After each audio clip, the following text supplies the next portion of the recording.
Hey traders, Raghee here, and in this video we're going to dive into the crude oil market, but I want to talk a little bit about this high-low gear concept that we've discussed before, and let's do this like that. I know it's a little uncomfortable, but just kind of play along with me here for a sec.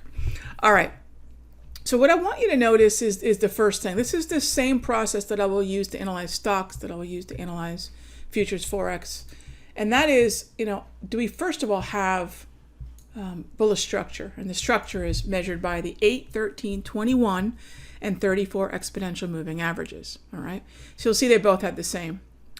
The other thing is looking at whether or not we have a trending structure. Trending structure is going to come from the grab candles. The grab candles meaning the candles are plotting green as long as we're closing above the 34 EMA high close low.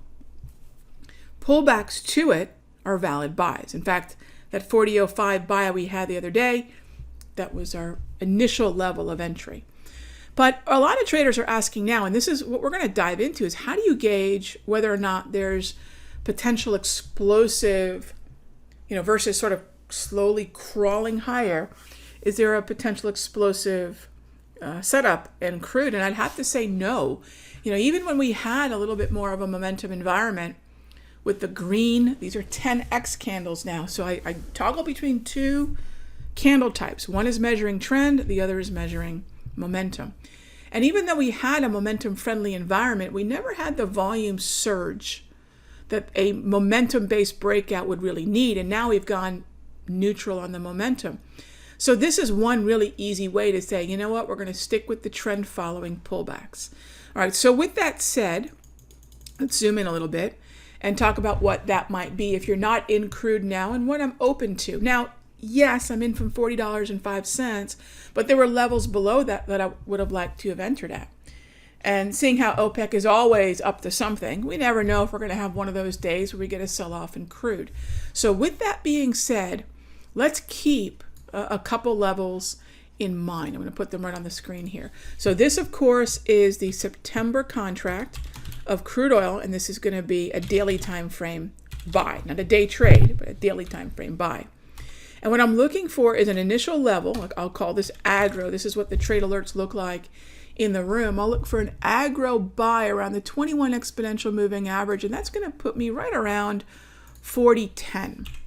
So not too far from my initial, you could even be 40.20, not too far from my initial 40.05 entry. So just a little higher than that one. And that's going to be a limit order. Now, when you have a limit order, this is what I do, okay? This is a little practical way that I set up my orders. I don't want to be managing orders with market entries. A limit is a conditional order that really is communicating or better based on the price. So give me, X price or better. So if I put a 40.10 limit order out there, I'm going to get a 40.10 fill, or conceivably lower. Now, I'm not assuming the lower, but that's what the order type communicates. It's a conditional order. If I can't get a 40.10 fill, I will not be filled. All right. Now, if you leave that out there, it's pending. I like to say parked. I've just parked that order, and when the criteria is met, I will get filled. So the other thing I'll do is I'll leave these orders good till cancel. So all I've got to do is go in and from time to time modify the price to reflect the current limit order that I would like to be filled at. Okay. I could also, if I wanted to play the options on crude, especially from this aggro 40.10 level, for options, I will place an alert. So instead of an actual order, I will place an alert on my charts. Okay, so this way, what I have is a visual or auto, whatever platform you're on. This is TradeStation 10. Whatever platform you're on, TradeStation's nice. It makes a noise, and I get a little window in the main window of my trading rig. I get a visual box that pops up and tells me X price criteria has been met. So I'll place an alert on the chart, and that then's going to direct me over to the options chain, and then I'll look at an at-the-money call in this case, and I'll try to enter at the bid. Because why can I enter at the bid? Well, if prices are sinking down to that 40.10, I have that luxury. Okay, this is just straight up how I've been trading for decades now. It makes it very simple, automated. I'm not making any trading decisions on the fly. I know what I want to do. And like a big league hitter, when I see my pitch, there's already a plan in place. I know what I'm looking for. When I see it, I can then literally swing. Okay, next is going to be the middle line of the wave. 38.90 is not really an interesting level to me, but 38.80 is. So my moderate buy, and again, I'm open to updating these depending on how price action's moving, but 38.80 is an interesting, again, I'll place this as a limit.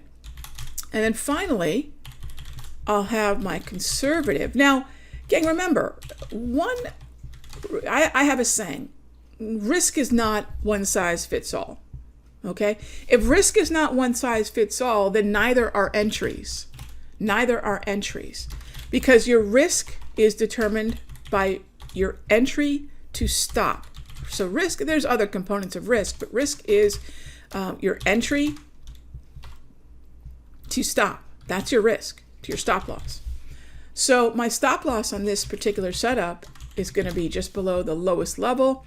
I'm going to be looking at about a 37.65 sell. Now this sell at 37.65 is going to be a stop order, right? That's how I exit. So what ultimately I have here is 3 different levels with different relationships to this. This is aggressive, not because it's low probability. I don't believe in taking low probability trades. This is aggressive, and I'll send it out there because now a trader has a better idea of what kind of size they'd like. If they'd like to go with a different asset class, maybe they'll go with the mini versus the full size. They'll go with the QM versus the CL, or they can pass and wait for the moderate or conservative. Now, if you're not setting your trades up in this way, think about it, because what most traders do if a trade risk is too great, or as I'll call it, unaffordable, okay?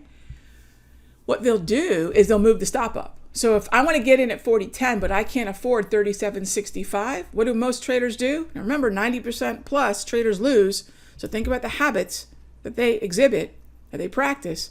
They'll move the stop up. Well, why not move the entry down? You might say, well, Rock, I won't get my entry then.